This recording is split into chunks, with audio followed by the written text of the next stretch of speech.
tomboko lasy tomboko vavy io zany amiko ny fahitako an'le izy fomba fetana miady daholo le izy tsy voata amin'ity taona ity ne nisy mifahavaratra tsy voatramin'izay nisy foana mifahavaratra fa io zany olana ao anatin'ny jirama mihitsy io fa tsy resaka fahavaratra sy resaka tsy fandrimpalemana ndray nefa ataoko efa mazatra ny olona iny fa miaritra ny olona miafy ny olona de tsy hitan'izay atao zay ny hitako hoe olana vokatry ny tsy fahandehanan'ny jiro daholo zany eo amin'ny resaka insécurité zao raha ohatra hoe tokony misy poto mirehitra de raha tapaka iny de lasa mirongatra ny tsy fandrimpahalemana mo mahatonga anazy tapaka koa amin'le fahateran'le fotodrafitrasa de tratran'ny orana de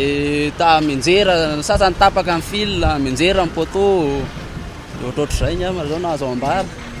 ka manararoatra mihitsy izy moa rehefa amin'izay resaka maizon'izay amin'ny andro arivariva fotoana ahafahany manararoatra an'izay mihitsy zay zavatra izay tena sahirana mihitsy aloha ny vahoaka amin'le fahatapahan-jiro tena mijaly mihitsy ny vahoaka amin'le fahatapahan-jiro satria ao daholo zany ny herin'ny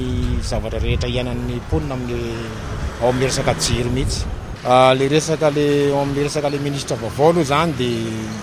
tsy hitako moa zany zay volazaina amin'le izy fa ohatrany izy de misy fivana firy loatra zany le izy fa ohatrany dreneny eo ihany zany ny eo ny fahavary ohatran'izao aloha zany de tena fijaliana be mahitsy raha vao le jiro mihitsy zany tsy izy de efa tena fijaliana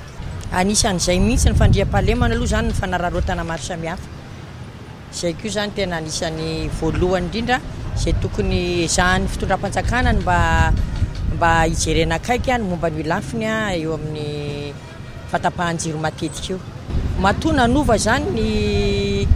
ny ova ny gouvernemanta ka raha ny ova zany ny olona nitondra azy amin'izao fotoana izao dia mety efa mba manana ihany koa izy zany ny programme anasany efa nahita hoe tsy fetezany teo aloha zany de mihintsy manantena fa mety atsara ihany angamba matona apetraka eo zany de mety mahita vahaolana maharitra ny amin'izay jirama zay de hoe raha tsika mahita moa ny vokatr'izay